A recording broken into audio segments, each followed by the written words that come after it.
या अय्युहल्लज़ीना आमनू इन तंसुरुल्लाह यंसुरकुम व युसब्बित अक़दामकुम वल्लज़ीना कफ़रू फ़तासल्लहुम व अज़ल्ल आमालहुम। मोहतरम भाइयों, अल्लाह तबारक व तआला हमारे रमज़ान के रोज़े भी कबूल फ़रमाए और जो हम उसकी रज़ा के लिए, उससे अजर के हुसूल के लिए रातों को क़याम कर रहे हैं, रब ताला वो भी अपनी बारगाह में कबूल फ़रमाए और ये रमज़ान हमारे लिए दुनिया और आखिरत की कामयाबियों, कामरानियों, इज़्ज़तों, अज़मतों और फलाह का बायस बन जाए। और आज जिन हालात से हम दो चार हैं, ख़ास तौर पर हमारा वतन अज़ीज़ जिस खलफशार और अफरा तफरी से दो चार है, रब ताला इस मुसीबत से हमें नजात अता फ़रमाए। ये पाकिस्तान जो ला इलाहा इल्लल्लाह के कलमे की बुनियाद पे हासिल हुआ था और ला इलाहा इल्लल्लाह का कलमा ही इसकी बका की ज़मानत है, इस पर अल्लाह तबारक व तआला पूरी कौम को और पूरे मुल्क को खड़े होने की तौफीक अता फ़रमाए।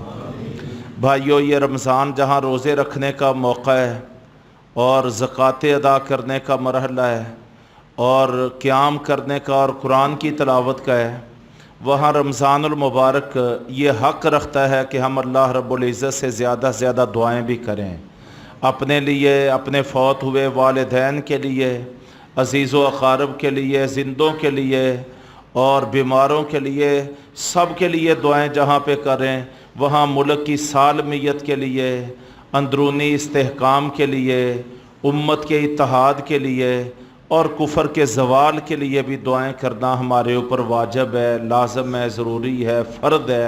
रब ताला इस अहद को हमें निभाने की तौफ़ीक अता फ़रमाए। तो मैंने कुछ बातें आपको हालात के हवाले से करनी है जो इस वक्त हमारे सामने हैं।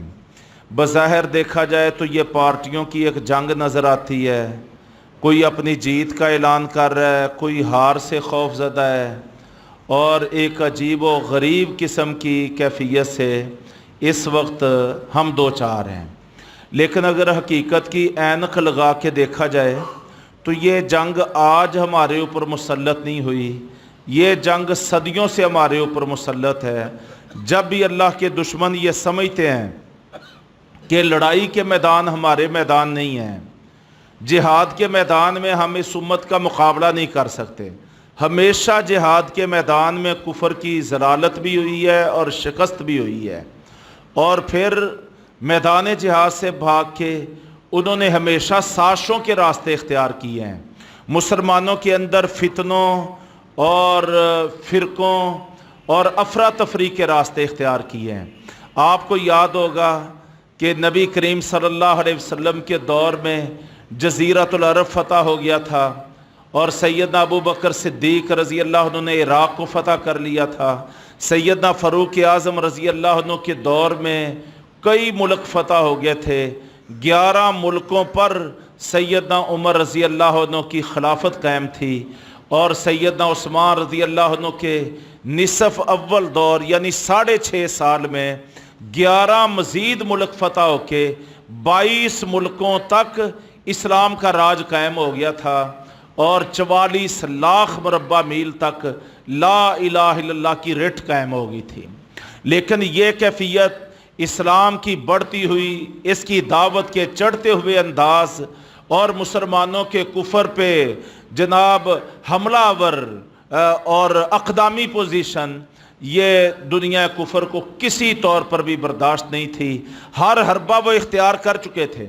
बिल आखिर ये हरबा अब्दुल्ला बिन सबा यहूदी का ये बहुत मुअस्सर और कारगर हो गया कि उसने इस्लामी खिलाफत के अंदर आपस में लड़ाइयाँ, इख्तलाफ, इंतशार ये पैदा कर दिया। कूफा से नौजवान खड़े हुए, बसरा से खड़े हुए, मिस्र से नौजवान चले, मदीना मुनव्वरा इकट्ठे हुए और जनाब घेरा डाल लिया गया बैत खिलाफत का। सैयदना उस्मान बिन अफ़्फ़ान रज़ी अल्लाह अन्हु खलीफा राशिद थे और ان کو اللہ تبارک تعالیٰ نے بڑی عزتوں اور عظمتوں سے نوازا تھا۔ ان کے بارے میں اللہ کے نبی کریم صلی اللہ علیہ وسلم نے فرمایا تھا کہ میں اس عثمان سے کیوں نہ حیا کروں جس سے آسمانوں کے فرشتے بھی حیا کرتے ہوں۔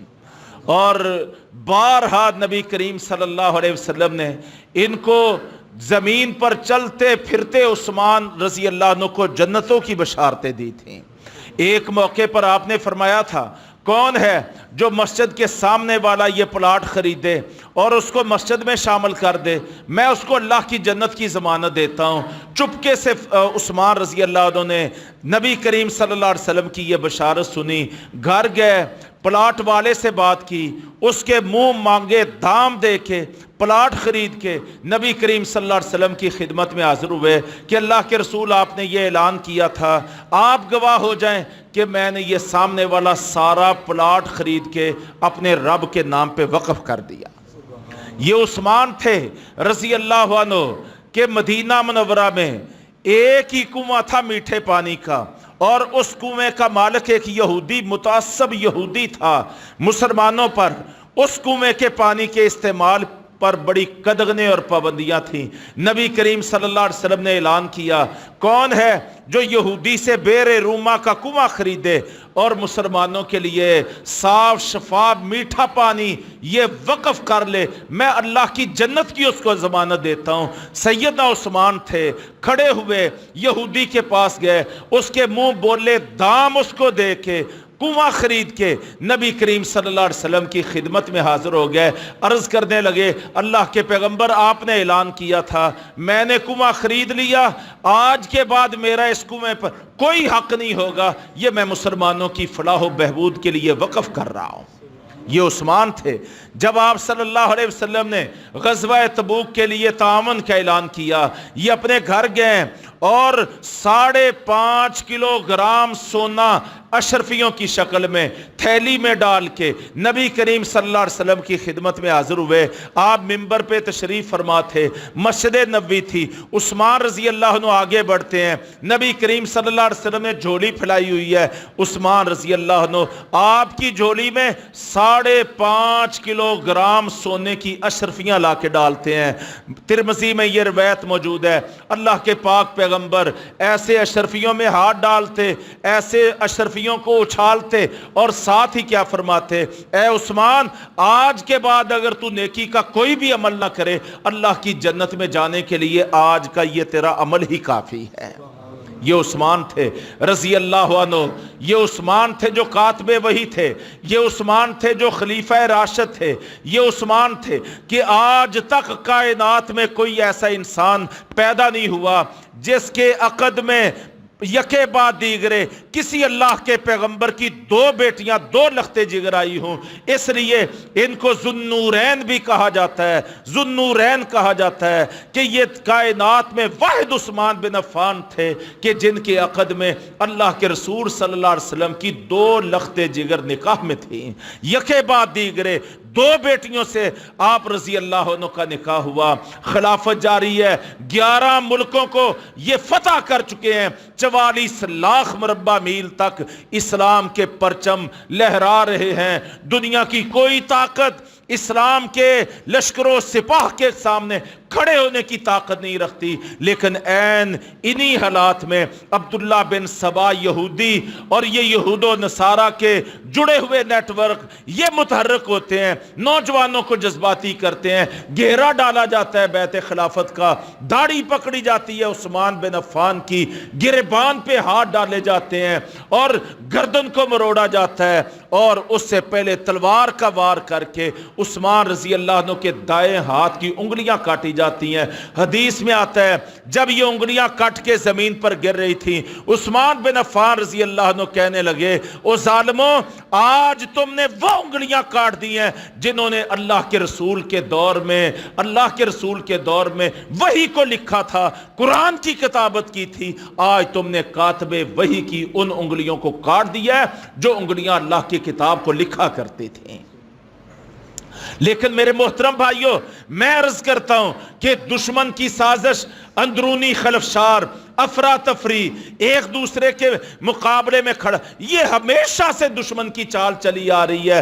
افغانستان میں بھی جنگ 20 سال جاری رہی ہے، ہر حربہ انہوں نے اختیار کیا ہے، لیکن آپ جانتے ہیں ان کی کوئی تدبیر کامیاب نہیں ہوئی۔ انہوں نے 71 میں پاکستان کو 2 لخت کیا تھا، اور 9/11 کا بہانہ بنا کے 2004 کے امریکی اخبارات کا مطالعہ کریں، انہوں نے باقاعدہ نقشے جاری کیے تھے کہ 71 میں تو پاکستان کو 2 ٹکڑوں میں بانٹا تھا، لیکن اس کا نظریہ نہیں مرا ہے، اب ہم پاکستان کو 7 ٹکڑوں میں بانٹ دیں گے اور الگ الگ نام رکھ دیں گے پاکستان، اور نظریہ پاکستان کا یوں ہم وجود مٹا دیں گے۔ لیکن آج 2022 جا رہا ہے، رب تعالیٰ نے ان کو ان کی ان سازشوں اور خباستوں میں ہمیشہ ناکام کیا۔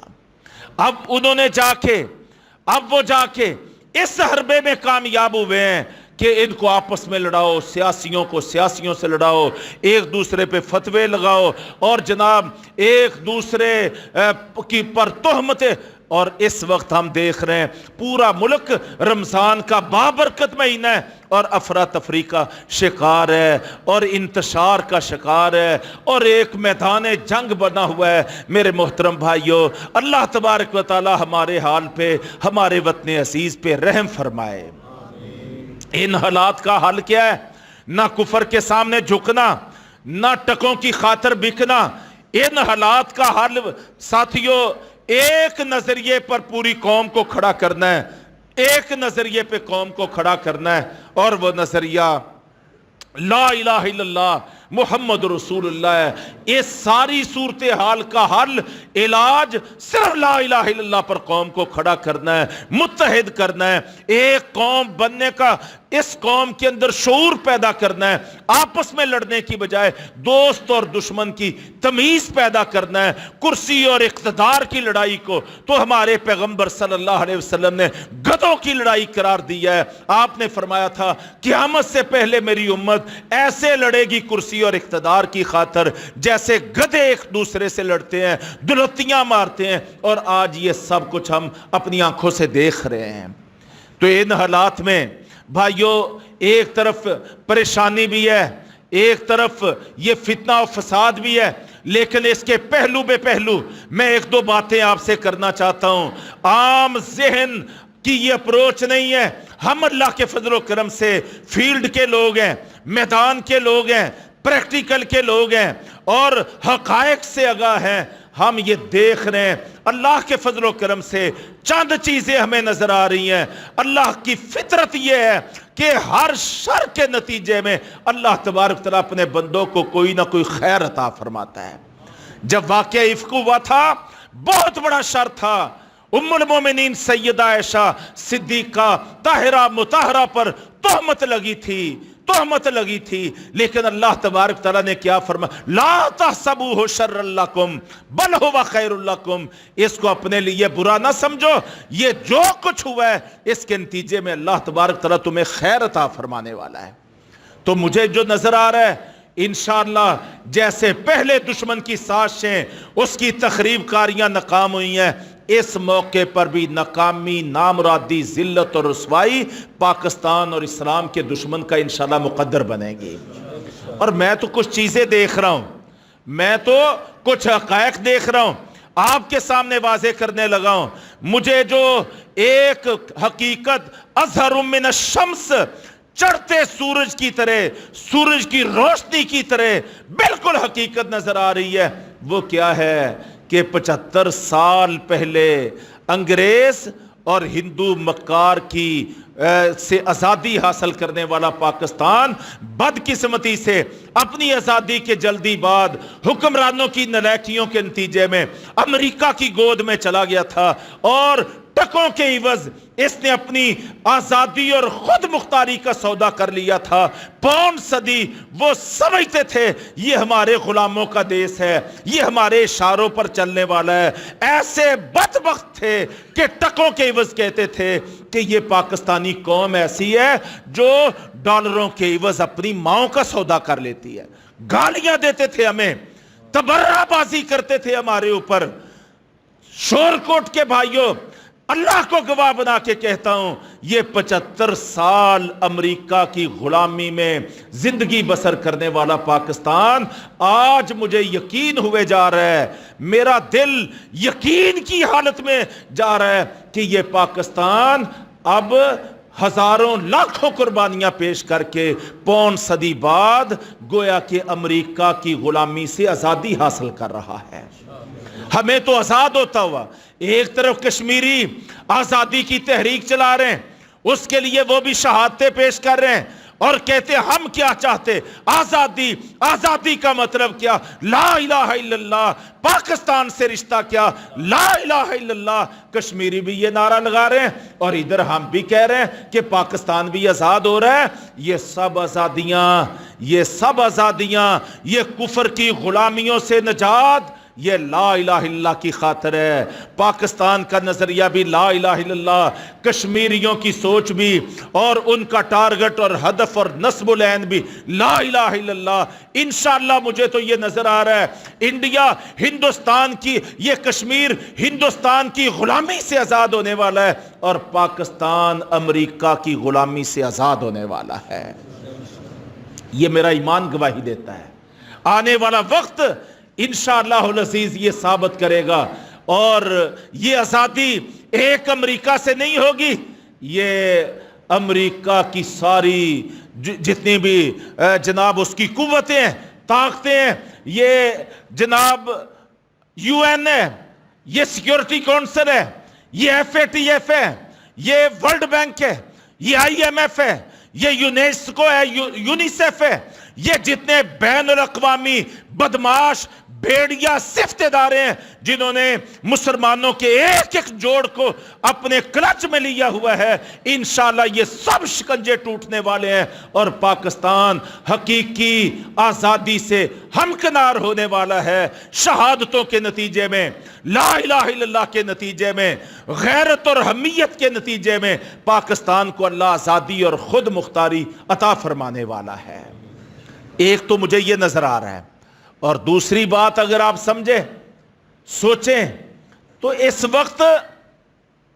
इस वक्त ये पाकिस्तान में मैं समझता हूं किसी एक पार्टी की जीत नहीं है, किसी एक पार्टी की हार नहीं है। कोई जीत का यानी ऐलान करता है, कोई हार का। मैं इसको पाकिस्तान के अंदर पार्टियों की हार और जीत नहीं समझता। मैं इसको मगरब से जब बरतानिया बदमाश आया था इस हिंदुस्तान में ईस्ट इंडिया कंपनी के नाम पे और उन्होंने हमारी 1000 साला इस खित्ते में हुकूमत का खात्मा किया था और 100 साल उन्होंने अपना यहां पे राज कायम किया था। जाते हुए वो कुछ अंडे दे गए थे, उन अंडों से मुसलसल पौन सदी से बच्चे पैदा हो रहे हैं, उन अंडों से बच्चे पैदा हो रहे हैं और वो बच्चे हमारे ऊपर हुकूमतें कर रहे हैं। वो मगरब का मुताफन गलाज़त ज़दा गटर और गंदगी का ढेर जो सियासी निज़ाम था, साथियों आज किसी पार्टी की हार नहीं, किसी की जीत नहीं। वल्लाहे मैं उस गलाज़त ज़दा मगरब के सियासी निज़ाम की मौत देख रहा हूं। वो हमारे खित्ते में अपनी मौत आप मर रहा है और इस निज़ाम की मौत जो मगरब से आया था और हमारे ऊपर मुसल्लत किया गया था, इस निज़ाम की मौत के बाद इस खित्ते में इंसानी मुआशरों का हर तकाजा पूरा करने वाला स्वाए कुरान के, नबी की सुन्नत, सीरत और उसवा हसना के कोई दूसरा निज़ाम इंशाअल्लाह जिंदा और सलामत बाकी मौजूद नहीं है। तो मुझे तो इस्लाम का सूरज चढ़ता हुआ और मगरब का सूरज गुरूब होता हुआ उनके बातिल निज़ाम पिटते और कटते हुए, जलील और रसवा होते हुए, मरते हुए और मिट्टी में दफन होते हुए नजर आ रहे हैं। और इंशाअल्लाह ये मुल्क के अंदर जो कैफियत बनी हुई है, इंशाअल्लाह ये सफाई होने वाली है, सफाई होने वाली है। या तो सारी कौम को पाकिस्तान और नजरिया पाकिस्तान के साथ खड़ा होना होगा और कुफर से, मगरब से, बातिल निज़ामों से इजहार बरात करना होगा, या फिर अनकरीब आप वो मंजरनामा देखेंगे जो पिछले साल 15 अगस्त और उसके बाद अफगानिस्तान में आपने देखा कि जितने भी अमरीकी टट्टू थे और भाड़े के टट्टू थे और मगरब के गुलाम थे, वो जनाब कुछ जहाज़ों में लोड हो के और कुछ जहाज़ों के परों के साथ लटक लटक के वो भागे जा रहे थे, कुछ गिर गिर के मरे जा रहे थे, कुछ फरार हुए जा रहे थे। इंशाअल्लाह ये पाकिस्तान, इसका क़याम भी शहादतों पर है, खून पर है इसकी बुनियाद, और 75 साल से शहादतें ही शहादतें हैं जो इस मुल्क के सालमियत के लिए, इसके तहफ़्फ़ुज़ और दिफा के लिए पूरी कौम ने पेश की है। अब जाके सफाई हो रही है, सफाई हो रही है, और हमें यह नज़र आ रहा है कि या तो अल्लाह तबारक व तआला इस मुआशरे को मदीने के मुआशरे की तरह पाक साफ कर देगा, या जितने भी ऐसे गंदे दिमाग और ज़हन हैं वो जैसे अमरीकी पिछले साल अंधेरों में, रात की तारीकी में मैदान छोड़ के भागे हैं, इंशाअल्लाह पाकिस्तान से भी फरार हो जाएंगे। और ये पाकिस्तान, ये पाक सरजमीन है। जैसे मदीना, तैबा, तैबा पाक को कहते हैं, इसी तरह तैबा का अगर फारसी में तर्जमा किया जाए तो पाक बनता है। मदीना शहर या मुल्क, और स्तान का माना भी मुल्क, ये पाकिस्तान मदीना तैबा का ही तर्जमा है। तो इंशाअल्लाह रब ताला इसको पाक और साफ करने वाला है। और जिस दिन ये पाकिस्तान मगरब से, उसके मुल्हिदाना निज़ामों से, उसके लिबरलिज्म से, सेकुलरिज्म से, उसके गंदे सिस्टमों से ये पाकिस्तान पाक साफ हो जाएगा, इंशाअल्लाह ये ला इलाहा इल्लल्लाह मुहम्मद रसूलुल्लाह के नजरिए की हकीकी जागीर बन जाएगा। और जिस दिन ये पाकिस्तान ला इलाहा इल्लल्लाह की जागीर बन गया, इंशाअल्लाह मैं पक्के यकीन के साथ ये बात कहता हूं कि फिर कश्मीर इंशाअल्लाह आज़ाद होके आपका हिस्सा बन जाएगा। चूंकि हमारा उनका रिश्ता ला इलाहा इल्लल्लाह का है, इधर भी ला इलाहा इल्लल्लाह, उधर भी ला इलाहा इल्लल्लाह। तो साथियों, बस ये गुजारिश है, अपने अज़ैम पुख्ता रखो, अल्लाह तबारक तआला से तौफीक और मदद मांगो, और इन हालात में बेहतरी की अल्लाह से दुआ और इल्तिजा करो, और अपने मौक़िफ़ और नजरिए पे खड़े हो जाओ, मजबूत हो जाओ, आगे बढ़ो। हमारा नजरिया ला इलाहा इल्लल्लाह है और हमारा नाम अल्लाह अकबर है। हमारा नाम क्या है? अल्लाह अकबर। देखो अल्लाह की तरफ से सादत और बरकत देखो। दुनिया ने हमारा नाम और निशान मिटाने की कोशिश की। ये जमात उद दावा का नाम नहीं चल सकता, ये FIF का नाम नहीं चल सकता, ये फलां नहीं चल सकता, फलां नहीं चल सकता। हमसे हमारा हर नाम छीनने की कोशिश की। रब ताला का फजल क्या है? पहले लोग हमें तैबा वाले कहते थे, पहले लोग हमें दावा वाले कहते थे, मजल्ले वाले कहते थे, मुरीद के वाले कहते थे, मुख्तलिफ नाम लोगों ने रखे हुए थे। और आज आप जिधर देखो, सोशल मीडिया पे देख लो, इधर उधर देख लो, दरो दीवार ये गवाही देते हैं। जब भी कोई हमारा नाम लेता है तो क्या कहता है? अल्लाह अकबर वाले।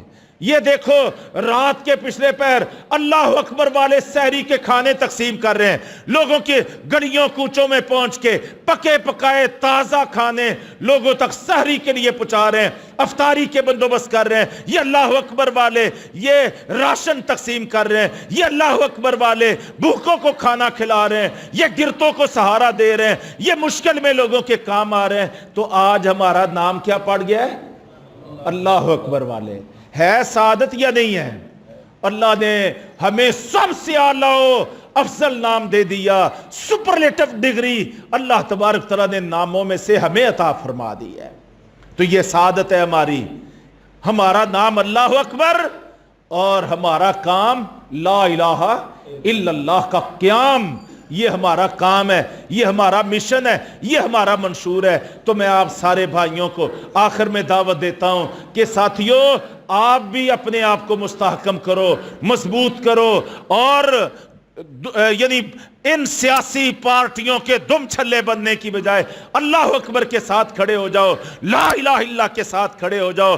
آنے والا وقت نہ ان سیاسی پارٹیوں کا ہے، نہ ان کرپٹ سیاستوں کا ہے، قیادتوں کا ہے۔ آنے والا وقت انشاءاللہ اس پاکستان میں، اس پورے خطے میں، اس پورے جنوبی ایشیا میں آنے والا وقت انشاءاللہ لا الہ الا اللہ کا وقت ہے۔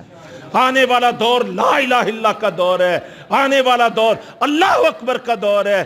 انشاءاللہ یہ لا الہ الا اللہ چھانے والا ہے۔ اللہ اکبر کی بنیاد پہ انشاءاللہ رب کا دین سارے عالم پہ غالب آنے والا ہے۔ تو کیا اس کے لیے آپ کھڑے ہوں گے؟ اس کے لیے آپ تعاون کریں گے؟ اس کے لیے ایک قوت بننے کی ضرورت ہے، ایک طاقت بننے کی ضرورت ہے، اور ایک صلاحیت حاصل کرنے کی ضرورت ہے۔ اور میں کہتا ہوں کچھ بھی نہ کرو، کچھ بھی نہ کرو، بس اپنی زبان سے لا الہ الا اللہ کو اتنا عام کر دو، ہر زبان پہ لا الہ الا اللہ چڑھ جائے، ایک نعرے کے طور پہ، ایک مشن کے طور پہ، ایک نظریے کے طور پہ، اور اللہ اکبر کا نعرہ ہر زبان پہ عام ہو جائے، گلیاں کوچے گونج اٹھیں لا الہ الا اللہ اور اللہ اکبر کے نعروں سے۔ ہر کان میں یہ نعرہ ڈال دو، ہر کان سے ان نعروں کو دلوں میں اتار دو۔ یہ کام آپ کرو، جب ہر زبان پہ لا الہ الا اللہ اللہ اکبر ہوگا، ہر کان میں لا الہ الا اللہ اللہ اکبر ڈر رہا ہوگا، ہر دل میں اتر رہا ہوگا، انشاءاللہ حالات بھی بدلیں گے، ماحول بھی بدلیں گے، نفرتوں کا خاتمہ ہوگا، محبتیں انشاءاللہ پروان چڑھیں گی، اور ہم ایک نظریے پہ ایک قوم بن جائیں گے۔ اور جس دن ہم ایک نظریے پہ ایک قوم بن گئے، نہ علاقائی قوتیں نہ بین الاقوامی طاقتیں پھر انشاءاللہ ہماری فتح کے بڑھتے ہوئے قدموں کو روک نہیں پائیں گی۔ تو اللہ تبارک تعالیٰ سے دعا ہے کہ رب کریم ہمیں توفیق عطا فرمائے، حق اور سچ کو سمجھنے کی توفیق عطا فرمائے، حق اور سچ پہ قائم ہونے کی توفیق عطا فرمائے۔ پاکستان کو رب تعالیٰ توفیق دے، یہ آج کے دور میں مدینہ منورہ کے معاشرے کا کردار ادا کرنے والا بن جائے، امت مسلمہ کا قائد بن جائے، دنیا سے باطل کا خاتمہ کرنے والا بن جائے، اور رب تعالیٰ اس کلمے کی برکت سے ہمیں عزت عطا فرما دے، اور ہماری وجہ سے اللہ تبارک تعالیٰ اپنے دین اسلام کو عزتوں سے سرفراز کر دے۔ اقول قولی ھذا استغفر اللہ لی ولکم۔ السلام علیکم ورحمۃ اللہ وبرکاتہ۔